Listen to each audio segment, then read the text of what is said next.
I did something sneaky on line 12. It's something that I see people do. Go ahead and think about what will happen considering what we see there on line 12. Think about what's going to happen if I type in whoa.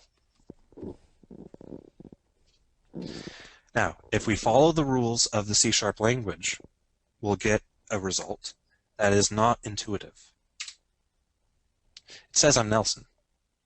Now, that doesn't make any sense. Clearly, my name obviously isn't Nelson. My name is Whoa.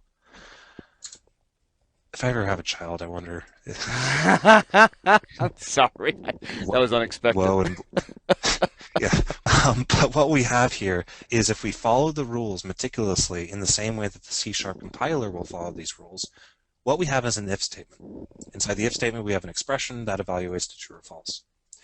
Then we have an expression, or a statement, following the if statement. Now, I terminated this statement with the terminator. This is called an empty statement. It doesn't contain anything.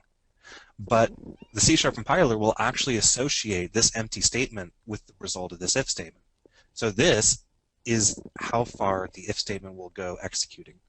This block actually no longer belongs to the if statement because I've terminated an empty statement immediately after the if statement. This is another common mistake that I see with people.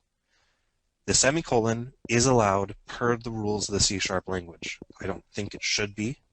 For all the things that C# does to prevent you from doing dumb things, I think they should have explicitly made this an error.